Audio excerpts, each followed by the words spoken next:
رابعہ بصری کی شادی اور ان کی کرامات۔ جب حضرت رابعہ بصری کی وفات کا وقت قریب آیا تو ان کی شاگرد لڑکیاں ان کے پاس بیٹھی تھیں۔ ان لڑکیوں نے درخواست کی کہ ہمیں کچھ نصیحت کرے تو رابعہ بصری نے فرمایا کہ کبھی بھی بغیر نکاح کے نہ رہنا، اور پھر اپنا واقعہ سنایا کہ میری شادی بسم اللہ الرحمن الرحیم پیارے نبی حضرت محمد مصطفیٰ صلی اللہ علیہ وآلہ وسلم کی شریعت پر جن محترم لوگوں نے احسن طریقے سے عمل کیا اور جنہوں نے اپنی زندگیاں سنت نبوی میں گزار دی، انہیں اولیاء کرام کہا جاتا ہے۔ انہیں مقدس، محترم اور برگزیدہ ہستیوں میں نہایت ہی معتبر نام حضرت سیدہ رابعہ بصری کا ہے۔ حضرت رابعہ بصری قیامت تک خواتین کے لیے مشعل راہ ہے۔ خواتین و حضرات، معروف صوفی شخصیت رابعہ بصری کی پیدائش 95 سے 99 ہجری کے دوران عراق کے شہر بصرہ میں ہوئی۔ وہ ایک انتہائی غریب لیکن معزز گھرانے میں پیدا ہوئی۔ رابعہ بصری اپنے والدین کی چوتھی بیٹی تھی، اس لیے آپ کا نام رابعہ یعنی چوتھی رکھا گیا۔ رابعہ بصری کے والدین کی غربت کا اندازہ اس بات سے لگایا جا سکتا ہے کہ جس رات رابعہ بصری پیدا ہوئی، آپ کے والدین کے پاس دیا جلانے کے لیے تیل نہ تھا اور نہ ہی آپ کو لپیٹنے کے لیے کوئی کپڑا۔ آپ کی والدہ نے آپ کے والد سے درخواست کی کہ پڑوسیوں سے تھوڑا تیل ہی لے آئیں تاکہ دیا جلایا جا سکے۔ آپ کے والد نے پوری زندگی اپنے خالق حقیقی کے علاوہ کسی کے آگے ہاتھ نہ پھیلایا تھا۔ رابعہ بصری کے والد پڑوسی کے دروازے تک تو گئے لیکن خالی ہاتھ واپس لوٹ آئے۔ رات کو رابعہ بصری کے والد کو خواب میں حضور پاک صلی اللہ علیہ وآلہ وسلم کی زیارت ہوئی اور انہوں نے رابعہ کے والد کو بشارت دی کہ تمہاری نومولود بیٹی خدا کی برگزیدہ بندی بنے گی اور مسلمانوں کو صحیح راہ پر لے کر آئے گی۔ تم امیر بصرہ کے پاس جاؤ اور اسے ہمارا پیغام دو کہ تم امیر بصرہ ہر روز رات کو 100 مرتبہ اور جمعرات کو 400 مرتبہ درود پاک کا نذرانہ بھیجتے ہو، لیکن پچھلی جمعرات تم نے درود شریف نہ پڑھا، لہذا اس کے کفارے کے طور پر 400 دینار بطور کفارہ یہ پیغام پہنچانے والے کو دے دو۔ رابعہ بصری کے والد اٹھے اور امیر بصرہ کے پاس پہنچے۔ اس دوران آپ کی آنکھوں سے خوشی کے آنسو جاری تھے۔ جب امیر بصرہ کو رابعہ بصری کے والد کے ذریعے حضور پاک صلی اللہ علیہ وآلہ وسلم کا پیغام ملا تو یہ جان کر انتہائی خوش ہوا کہ وہ نبی آخر الزماں صلی اللہ علیہ وآلہ وسلم کی نظروں میں ہے۔ اس نے شکرانے کے طور پر فوراً 1000 دینار غربا میں تقسیم کروائے اور 400 دینار رابعہ بصری کے والد کو ادا کیے اور ان سے درخواست کی کہ جب بھی کسی چیز کی ضرورت ہو بلا جھجک تشریف لائیں۔ کچھ عرصے بعد رابعہ بصری کے والد انتقال کر گئے۔ اسی اثنا میں بصرہ کو سخت قحط نے اپنی لپیٹ میں لے لیا۔ قحط کے دوران رابعہ بصری اپنی بہنوں سے بچھڑ گئی۔ ایک بار رابعہ بصری ایک قافلے میں جا رہی تھی کہ قافلے کو ڈاکوؤں نے لوٹ لیا اور ڈاکوؤں کے سرغنہ نے رابعہ بصری کو اپنی تحویل میں لے لیا اور آپ کو لوٹ کے مال کی طرح بازار میں لونڈی بنا کر بیچ دیا۔ آپ کا آقا آپ سے انتہائی سخت محنت و مشقت کا کام لیتا تھا، اس کے باوجود آپ دن بھر کام کرتی اور رات بھر عبادت کرتی رہتی اور دن میں بھی زیادہ تر روزہ رکھتی۔ اتفاقاً ایک دفعہ رابعہ بصری کا آقا آدھی رات کو جاگ گیا اور کسی کی گریہ و آوازاری کی آواز سن کر دیکھنے چلا گیا۔ رات کے اس پہر کون اس طرح گریہ آوازاری کر رہا ہے، اور یہ دیکھ کر حیران رہ گیا کہ رابعہ بصری اللہ کے حضور سر بسجود ہے اور نہایت عاجزی کے ساتھ کہہ رہی ہیں، اے اللہ تو میری مجبوریوں سے خوب واقف ہے، گھر کا کام کاج مجھے تیری طرف آنے سے روکتا ہے، تو مجھے اپنی عبادت کے لیے پکارتا ہے مگر میں جب تک تیری بارگاہ میں حاضر ہوتی ہوں نمازوں کا وقت گزر جاتا ہے، اس لیے میری معذرت قبول فرما دے اور میرے گناہوں کو معاف کر دے۔ اور اپنی کنیز کا یہ کلام اور عبادت کا یہ منظر دیکھ کر رابعہ بصری کا مالک خوف خدا سے لرز گیا۔ اس نے یہ فیصلہ کیا کہ ایسی اللہ والی کنیز سے اپنے خدمت کرانے کے بجائے بہتر یہ ہوگا کہ خود اس کی خدمت کی جائے۔ صبح ہونے پر وہ آپ کی خدمت میں حاضر ہوا اور اپنے فیصلے سے آپ کو آگاہ کیا۔ اس نے کہا کہ آج سے آپ میری طرف سے آزاد ہیں، اگر آپ اسی گھر میں قیام کریں تو میری خوش نصیبی ہوگی، ورنہ آپ اپنی مرضی کی مالک ہیں، لیکن اگر آپ یہاں سے کوچ کر جانے کا فیصلہ کرتی ہیں تو میری بس ایک ہی درخواست ہے کہ میری طرف سے کی جانے والی تمام زیادتیوں کو اس ذات کے صدقے معاف کر دے جس کی آپ راتوں کو جاگ جا کر عبادت کرتی ہیں۔ ناظرین، ابتدا میں تو حضرت رابعہ بصری کے اس طرح جمال کی دھوم مچی ہوئی تھی، مگر جوانی کے شب و روز انہوں نے یاد الہی میں گزار دیے اور ان کے چہرے پر پاکیزگی کا ایک ایسا نقاب تھا کہ دیکھنے والوں کی نگاہیں خود بخود جھک جاتی تھی۔ اسی زمانے میں ایک نوجوان نے انہیں رات کے وقت چاند کی طرح دمکتے دیکھا۔ وہ آپ رحمت اللہ علیہ کو کوئی غیر مرئی خیالی مخلوق سمجھ کر بھاگ کھڑا ہوا، لیکن دوسری صبح جب وہی چہرہ اسے بصرہ کے ایک بازار میں نظر آیا تو وہ عقل و خود سے ہاتھ دھو بیٹھا اور رات دن اس کے تصور میں رہنے لگا۔ آخر دل کے ہاتھوں مجبور ہو گیا تو لوگوں سے پتہ پوچھتا ہوا حضرت رابعہ بصری کے گھر جا پہنچا۔ آپ کہا کرتی تھی کہ دل کے دروازے ہمیشہ کھلے رکھو، کیا معلوم محبوب کس وقت دستک دے دے، مگر گھر کے دروازے بند ہو یا کھلے ہو ان کے دانست میں برابر تھے۔ نوجوان کو خلاف توقع ان کا دروازہ کھلا ہوا ملا۔ اس نے اپنے دل کی دھڑکنوں پر بڑی مشکل سے قابو پایا۔ رات کا وقت تھا، اندر چراغ روشن تھا۔ یہ سوچ کر بے باکی سے اندر داخل ہو گیا کہ حال دل سنا دینے میں کیا حرج ہے، زیادہ سے زیادہ انکار ہی تو ہو جائے گا۔ واپسی کا دروازہ بہرحال کھلا ہوا ہے۔ لیکن جب وہ اندر پہنچا تو وہاں کوئی نہیں تھا، البتہ چھت سے ایسی دلسوز آواز آ رہی تھی جیسے کوئی زیر لب ہجر کا رونا رو رہا ہو۔ نوجوان تیزی سے زینے پر چڑھ گیا۔ حضرت رابعہ بصری عشاء کی نماز سے فارغ ہو کر ثناءخوانی کر رہی تھی۔ پروردگار، ستارے روشن ہو گئے، لوگ سو گئے، بادشاہوں نے دروازے بند کر لیے، ہر محبوب اپنے محبوب سے محو راز و نیاز ہے اور میں تیرے سامنے کھڑی ہوں۔ نوجوان پر سخت طاری ہو گیا۔ اسی اثنا میں حضرت رابعہ بصری نے پلٹ کر اسے ایسی قہر آلود نظروں سے دیکھا کہ اس کی زبان گم ہو گئی۔ رابعہ بصری نے اس کے قریب آ کر پوچھا کہ تم مجھ سے شادی کی درخواست کرنے آئے ہو؟ نوجوان نے لرزتے ہوئے ہاتھ سے اپنی زبان کی طرف اشارہ کیا کہ وہ بول نہیں سکتا۔ حضرت رابعہ بصری نے کہا، اس سے پہلے کہ زبان کی طرح تیرا دل بھی چپ ہو جائے، تو جس راستے سے آیا ہے اسی راستے سے لوٹ جا۔ وہ جوان صرف آنکھوں سے التجا کر سکتا تھا کہ نیک خاتون میری گویائی مجھے واپس دے دے، میں تیرے مرتبے سے واقف نہیں تھا، مجھ سے غلطی ہوئی، مجھے معاف کر دے۔ لا علمی ہمیشہ قابل معافی ہوتی ہے۔ اس کے خاموش آنسوؤں کے جواب میں حضرت رابعہ بصری نے کہا، نوجوان، تو نے اگر مجھ سے کوئی زیادتی کی ہوتی تو میں تجھے یقیناً معاف کر دیتی۔ میں نے خود کو بہت پہلے اپنے رب کے حوالے کر دیا تھا۔ اب یہ معاملہ تیرے اور رب کے درمیان ہے۔ معافی مانگنا ہے تو اس سے مانگ، تو صدقے دل سے توبہ کرنے کا ارادہ کرے تو شاید توبہ کی خاطر تیری زبان کھل جائے۔ یہ کہہ کر وہ نماز کے لیے کھڑی ہو گئی۔ نوجوان بھی بے اختیار سجدے میں گر گیا اور رو رہا تھا۔ نامعلوم کب تک روتا رہا۔ جب اسے ہوش آیا تو زبان کھل چکی تھی اور توبہ توبہ کا ورد کر رہی تھی۔ بصرہ کے بازاروں میں سالہ سال تک ایک مجذوب گرمی، جاڑے اور برسات سے بے نیاز ہو کر دیوانہ وار توبہ توبہ کے نعرے لگاتا رہا۔ اس کے نعروں سے بصرہ کی راتیں گونج اٹھتی تھی اور بچے سہم کے ماؤں کے سینوں سے دبک جاتے تھے۔ آخر ایک دن وہ مجذوب اچانک ہی کہیں گم ہو گیا، پھر کبھی اس کا پتہ نہیں چلا۔ وہ مجذوب یہی مذکورہ جوان تھا جو رابعہ بصری کی بدولت دربار خداوندی میں مقرب ٹھہرا۔ رابعہ بصری ایک بہت ہی نیک اور عابدہ اور زاہدہ خاتون تھی۔ آج لوگ ان کی عبادت کی مثالیں دیتے ہیں۔ جب ان کی وفات کا وقت قریب آیا تو ان کی شاگردوں و خواتین اور لڑکیاں ان کے ارد گرد بیٹھی تھیں۔ ان شاگردوں نے درخواست کی کہ ہمیں کچھ نصیحت کریں، تو رابعہ بصری نے فرمایا کہ کبھی بھی بغیر نکاح کے نہ رہو، اور پھر اپنا واقعہ سنایا کہ میں جب آدھی رات کو مصلے پر بیٹھ کر اللہ کی عبادت کرتی تھی، اس وقت گلیوں میں پھرنے والا چوکیدار جب میرے گھر کے سامنے سے گزرتا تھا تو میرے دل میں برے وسوسے آتے تھے کہ اس وقت سارے لوگ سوئے ہوئے ہیں، کوئی بھی نہیں دیکھ رہا۔ یہ تو اللہ کا کرم ہوا کہ اس نے مجھے زنا سے محفوظ رکھا۔ اس واقعے سے آپ اندازہ لگائیں کہ رابعہ بصری جیسی پاک دامن اور عابدہ زاہدہ خاتون کو ایسے وسوسے آ رہے ہیں تو آج کل کے اس گندے معاشرے میں جہاں ہر طرف بے حیائی، بے پردگی اور بے دینی کا ماحول غالب ہے، ایسے میں کون عورت ہے جو اپنے آپ کو بچائے گی؟ فرمایا، نکاح کے بغیر زندگی کا اسلام میں کوئی تصور نہیں۔ اللہ تعالیٰ کی نبی صلی اللہ علیہ وآلہ وسلم نے بھی شادیاں کی اور بیک وقت 9 بیویاں چھوڑ کر انتقال فرمایا۔ اللہ تعالیٰ کے رسول صلی اللہ علیہ وآلہ وسلم صبح کرتے اس حال میں کہ اہل و عیال کے پاس غربت کے باعث کھانے کو کچھ نہ ہوتا، اور شام کرتے تو بھی یہی حالت ہوتی، مگر اس کے باوجود 9 بیویاں چھوڑ کر انتقال فرمایا۔ اللہ تعالیٰ کے نبی صلی اللہ علیہ وآلہ وسلم نے بغیر نکاح کے زندگی گزارنے سے منع فرمایا ہے۔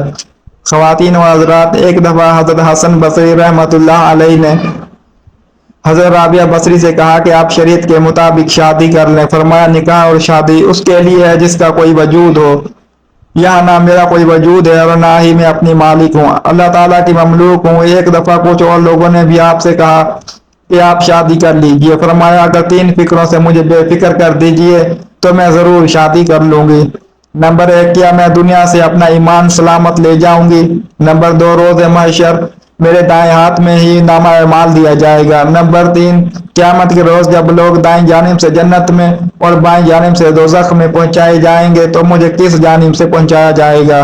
لوگوں نے کہا کہ اس کا علم تو خدا ہی کو ہے۔ فرمایا تو پھر جیسے ہی اتنے عظیم افکار و امام و پیش ہو، وہ بھلا کیا شوہر کر سکتی ہے؟ رابعہ بصری نے تقریباً 88 سال کی عمر پائی۔ آپ نے آخری سانس تک عشق الہی کی لذت اور سرشاری کو اپنا شعار بنائے رکھا، یہاں تک کہ اپنی آخری سانس تک معبود حقیقی کی محبت کا دم بھرتی رہی۔ آخری وقت آپ نے اپنے ولی اور صوفی ساتھیوں کو بتایا کہ میرا محبوب اور معبود ہمیشہ سے میرے ساتھ ہے۔ ناظرین، ہمیں حضرت رابعہ بصری کی زندگی سے یہ سبق ملتا ہے کہ اللہ کی پہچان کے دروازے مرد و عورت سب کے لیے کھلے ہیں۔ اللہ کی راہ پر حضور نبی اکرم صلی اللہ علیہ وآلہ وسلم کے فرمان کی روشنی میں چلنا ہمارا کام ہے، باقی فضل و کرم کرنے والی اللہ تعالیٰ کی ذات ہے۔ رابعہ بصری کی رحمت اللہ کا بیشتر وقت نماز پڑھنے میں گزرتا تھا۔ ایک مرتبہ کوئی پریشان حال آدمی دعا کروانے کے لیے حاضر ہوا، دیکھا تو ظہر کی نماز پڑھنے میں مشغول تھی۔ جب فارغ ہوئی تو نوافل کی نیت باندھ لی۔ اس طرح عصر کی نماز کا وقت ہو گیا۔ عصر کی نماز پڑھ کر تسبیح پڑھنے میں مشغول ہو گئی حتیٰ کہ مغرب ہو گئی۔ نماز مغرب ادا کرنے کے بعد اوابین کی نیت باندھ دی۔ اسی حال میں عشاء کی اذان ہو گئی۔ نماز عشاء کے بعد نفل کی نیت کر لی، رکوع اور سجدے میں مشغول رہی حتیٰ کہ فجر کی نماز کا وقت ہو گیا تو مناجات میں محو ہو گئی۔ بالآخر فجر کی نماز ادا کی تو تلاوت قرآن پاک میں مشغول ہو گئی۔ اس کے بعد اشراق کے نوافل ادا کیے تو بیٹھے بیٹھے تھوڑی دیر اونگ آ گئی۔ جب بیدار ہوئی تو رو رو کر دعا مانگنے لگی، اے اللہ، میں ایسی آنکھ سے تیری پناہ چاہتی ہوں جو نیند سے بھرتی ہی نہیں۔ رابعہ بصری رحمۃ اللہ علیہ بہت کم گفتگو کیا کرتی تھی۔ اکثر اوقات کوئی گفتگو کرنی ہوتی تو آیات قرآنی کا سہارا لے کر اپنی مطلب بیان کرتی۔ لوگوں نے پوچھا کہ آپ ایسا کیوں کرتی ہیں؟ جواب میں فرمایا، انسان جو کچھ بولتا ہے فرشتے اسے لکھتے رہتے ہیں۔ میں کوشش کرتی ہوں کہ قرآن مجید کی آیت کے سوا کچھ نہ بولوں۔ یہ احتیاط اس لیے ہے کہ کہیں میرے منہ سے غلط لفظ نہ نکل جائے اور فرشتے اسے لکھ لیں، پھر مجھے محبوب حقیقی کے سامنے شرمندہ ہونا پڑے۔ ایک شخص نے رابعہ بصری رحمۃ اللہ علیہ کے سامنے دنیا کی بہت بڑی مذمت کی۔ آپ تھوڑی دیر سنتی رہی، پھر فرمایا، اٹھ چلا جا، تو نے اتنا وقت دنیا کی مذمت بیان کرنے میں لگا دیا۔ تجھے دنیا سے بہت محبت ہے، اگر کسی سے نفرت ہو تو اس کا تذکرہ بھی اچھا نہیں لگتا۔ ایک مرتبہ رابعہ بصری سے لوگوں نے پوچھا کہ ہم نے آپ کو کبھی ہنستے نہیں دیکھا، کیا وجہ ہے؟ آخر اللہ تعالیٰ نے انسان کو ہنسنے سے منع تو نہیں کیا؟ رابعہ بصری رحمۃ اللہ علیہ نے جواب دیا، بے شک اس نے منع تو نہیں فرمایا، مگر مجھے اس کام کے لیے فرصت نہیں ہے۔ لوگوں نے حیرانی سے کہا کہ ہنسنے کے لیے بھی فرصت درکار ہوتی ہے؟ رابعہ بصری نے کہا، ہاں، دنیا میں وہی شخص ہنسا ہے جسے دل سے اطمینان حاصل ہو، اور میں ابھی اس نعمت سے محروم ہوں۔ حاضر مجلس نے درخواست کی کہ اپنی بات کی وضاحت فرما دیں۔ رابعہ بصری رحمۃ اللہ علیہ نے فرمایا، میں نے محبت کے لیے صرف ایک ہستی کا انتخاب کیا ہے اور وہ ہے اللہ تعالیٰ کی ذات۔ میں اس خوف سے روتی رہتی ہوں کہ کہیں میری زندگی بھر کی محنت ضائع نہ ہو جائے اور مرتے وقت مجھ سے یہ نہ کہہ دیا جائے کہ تو ہمارے لائق نہیں ہے۔ رابعہ بصری رحمۃ اللہ علیہ نے ساری زندگی کنوارے پن میں گزار دی۔ ایک مرتبہ کچھ لوگوں نے اعتراض کیا، آپ لوگوں میں عارفہ کے نام سے مشہور ہیں، مگر آپ نبی علیہ السلام کے نکاح والی سنت پر عمل نہیں کرتی۔ رابعہ بصری رحمۃ اللہ علیہ نے جواب میں فرمایا، مجھے 3 باتوں کا اندیشہ ہے، اگر تم مجھے ان اندیشوں سے نجات دلا دو تو میں آج ہی نکاح کر لوں گی۔ میرا پہلا اندیشہ یہ ہے کہ مرتے وقت ایمان سلامت لے جاؤں گی یا نہیں۔ دوسرا یہ کہ نامہ اعمال دائیں ہاتھ میں دیا جائے گا یا نہیں۔ تیسرا، قیامت کے دن کچھ لوگ جنت میں جائیں گے، کچھ جہنم میں، تم لوگ بتاؤ کہ میں کس طرف جاؤں گی؟ لوگوں نے کہا کہ ہمیں کچھ معلوم نہیں ہے، بس اللہ تعالیٰ ہی بہتر جانتا ہے کہ کس کا کیا حشر ہوگا۔ رابعہ بصری رحمۃ اللہ علیہ نے انتہائی پرسود لہجے میں فرمایا، تم خود ہی بتاؤ کہ جس عورت کو اس قدر غم ہو وہ شوہر کی خدمت کا بوجھ کیسے اٹھا سکتی ہے؟ ایک بار کسی شخص نے آپ کی تنہائی میں رہنے اور اعتراض کرتے ہوئے کہا، ذرا باہر نکل کر دیکھیں کیسی بہار آئی ہوئی ہے۔ رابعہ بصری نے بے ساختہ جواب دیا، میرا کام سانے کو دیکھنا ہے، اس کی سنت کو نہیں۔ ایک مرتبہ رابعہ بصری رحمۃ اللہ علیہ نے رات دن پانی سے روزہ رکھا اور پانی سے افطار کیا۔ گھر میں کھانے کے لیے روٹی کا ایک لقمہ بھی نہیں تھا۔ جب افطار کا وقت قریب ہوا تو آپ کو بھوک بہت زیادہ لگی۔ نفس نے آپ سے فریاد کی، رابعہ آخر تو کب تک مجھے بھوکے رکھے گی؟ ابھی آپ کے دل میں یہ خیال ہی گزرا تھا کہ کسی شخص نے دروازے پر دستک دی۔ آپ باہر تشریف لائیں تو ایک نیاز مند کھانا لے کر کھڑا تھا۔ رابعہ بصری رحمۃ اللہ علیہ نے کھانا قبول فرما لیا۔ نفس نے مخاطب ہو کر کہا، اللہ تعالیٰ نے کھانے کا انتظام کر دیا ہے، ابھی تیری خواہش پوری ہو جائے گی۔ یہ کہہ کر آپ نے کھانا رکھ دیا اور چراغ جلانے کے لیے اندر چلی گئی۔ واپس آئی تو دیکھا کہ ایک بلی نے کھانے کا برتن الٹ دیا اور زمین پر گرا ہوا کھانا کھا رہی ہے۔ رابعہ بصری رحمۃ اللہ علیہ بلی کو دیکھ کر مسکرائی اور فرمایا، شاید یہ کھانا تیرے لیے بھیجا گیا ہو، اطمینان سے کھا لو۔ افطار کا وقت قریب ہو چکا تھا۔ رابعہ بصری رحمۃ اللہ علیہ نے چاہا کہ پانی ہی سے روزہ افطار کر لے۔ اتنے میں تیز ہوا کا جھونکا آیا اور چراغ بجھ گیا۔ رابعہ بصری رحمۃ اللہ علیہ اندھیرے میں آگے بڑھی، اتفاق سے پانی کا برتن گرا اور ٹوٹ گیا، سارا پانی زمین پر بہہ گیا۔ عجیب صورتحال تھی۔ بے اختیار آپ کے زبان سے یہ الفاظ نکلے، الہی یہ کیا راز ہے، میں گنہگار ہوں، نہیں جانتی کہ تیری رضا کیا ہے۔ جواب میں حاتم غیبی نے کہا، اے میری محبت کا دم بھرنے والی، اگر تو چاہتی ہے کہ تیرے لیے دنیا کی نعمتیں وقف کر دوں تو پھر میں تیرے دل سے اپنا غم واپس لے لوں گا، کیونکہ میرا غم اور دنیا کی نعمتیں ایک ہی دل میں جمع نہیں ہو سکتی۔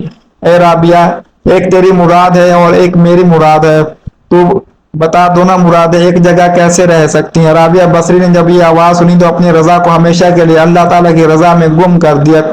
کشتگانے خلجہ تسلیم میں شامل ہو گئی۔ رابعہ بصری عشق الہی میں اس قدر ڈوبی رہتی کہ خوشی اور غم اپنی حیثیت کھو بیٹھتے۔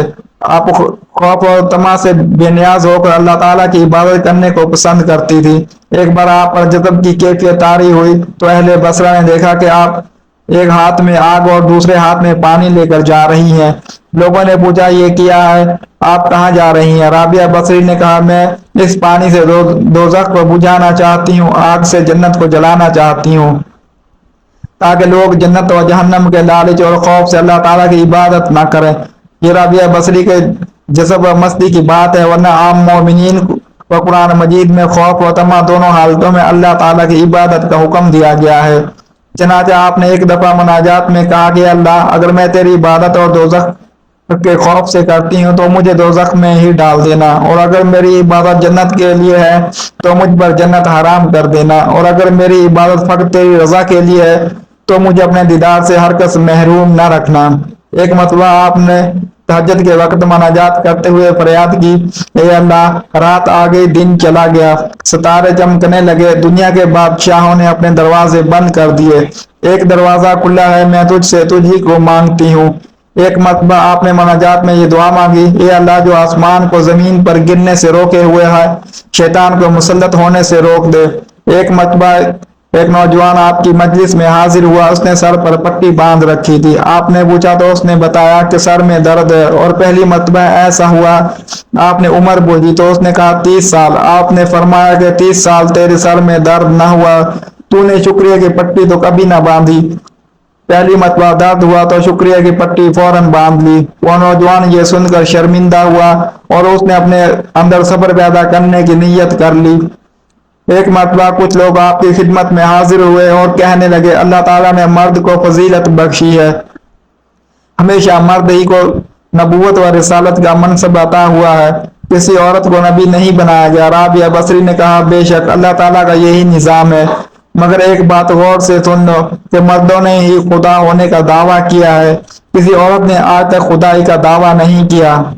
ایک مرتبہ آپ اپنی عبادت خانے میں سوئی ہوئی تھی کہ ایک چور اندر داخل ہو گیا۔ اس نے دیکھا کہ صرف ایک چادر کے سوا کچھ موجود نہیں۔ اس نے چادر اٹھائی اور جانے لگا، اچانک اس کی بینائی ضائع ہو گئی اور اسے دروازہ نظر آنا بند ہو گیا۔ وہ گھبرا گیا، چادر اس کے ہاتھ سے نیچے گر گئی۔ اسے دروازہ دوبارہ نظر آنے لگا۔ اس نے سوچا یہاں سے نکل جاؤں، کہیں بے نیائی ہمیشہ کے لیے ضائع نہ ہو جائے۔ جب دروازے سے نکلا آواز آئی، اگر ایک دوست سویا ہوا ہو تو دوسرا دوست جاگتا ہے۔ اللہ تعالیٰ کے خوف کا اس کے دل پر ایسا اثر ہوا کہ اس نے ہمیشہ کے لیے چوری سے توبہ کر لی۔ اور ایک مرتبہ رابعہ بصری کے ہاں 5 درویش حاضر ہوئے۔ کھانے کا وقت قریب تھا، چنانچہ رابعہ بصری نے خادمہ کو بلا کر پوچھا، مہمانوں کو پیش کرنے کے لیے گھر میں کچھ موجود ہے؟ اس نے کہا صرف ایک روٹی موجود ہے۔ آپ نے فرمایا ایک روٹی 5 مہمانوں کے لیے ناکافی ہے۔ اتنے میں ایک سوالی نے دروازے پر صدا لگائی اور رابعہ بصری نے خادمہ سے کہا کہ وہ روٹی ضرورت مند کو دے دے۔ تو خادمہ نے حکم کی تعمیل کی۔ کچھ دیر بعد خادمہ نے بتایا کہ ایک شخص کھانا لے کر آیا ہے، اور رابعہ بصری نے پوچھا کتنی روٹی ہے؟ اس نے کہا 2 روٹیاں ہیں۔ رابعہ بصری نے کہا واپس بھیج دو، کھانا ہمارا نہیں ہے۔ خادمہ نے روٹیاں واپس کر دیں۔ تھوڑی دیر بعد خادمہ نے اطلاع دی کہ ایک اور شخص کھانا لایا ہے۔ رابعہ بصری نے پوچھا کہ کتنی روٹیاں ہیں؟ اس نے کہا 5۔ رابعہ بصری نے پھر وہی جواب دیا کہ کھانا لانے والے کو واپس بھیج دو، وہ کھانا ہمارا نہیں ہے۔ خادمہ نے اسے بھی بھیج دیا۔ تھوڑی دیر بعد خادمہ نے بتایا کہ ایک شخص کھانا لایا ہے اور اس میں 11 روٹیاں ہیں۔ رابعہ بصری نے کہا کہ ہاں قبول کر لو، یہی ہمارا رزق ہے، اللہ تعالیٰ نے بھیجا ہے۔ مہمان حضرات یہ سب کچھ دیکھ کر حیران ہو گئے۔ اتنے میں خادمہ نے دسترخوان پر کھانا لگا دیا۔ جب سب لوگ کھانا کھا چکے تو مہمانوں نے سوال پوچھا کہ آپ نے 2 مرتبہ کھانا واپس بھیج دیا، تیسری مرتبہ قبول کیا، اس میں کیا راز ہے؟ رابعہ بصری نے فرمایا کہ اللہ رب العزت کا وعدہ ہے کہ دنیا میں ایک کے بدلے 10 اور آخرت میں 70 دوں گا۔ میں نے ایک روٹی خلوص نیت کے ساتھ سائل کو دی، مجھے یقین تھا ایک کے بدلے میں 10 ملیں گی۔ پہلا شخص 2 روٹیاں لایا، دوسرا 5 لایا، میں سمجھ گئی کہ یہ ہمارا رزق نہیں ہے۔ تیسرا 11 روٹیاں لایا، ایک کے بدلے میں 10، اور 11ویں روٹی جو سائل کو دی تھی اللہ تعالیٰ نے وہ بھی واپس کر دی۔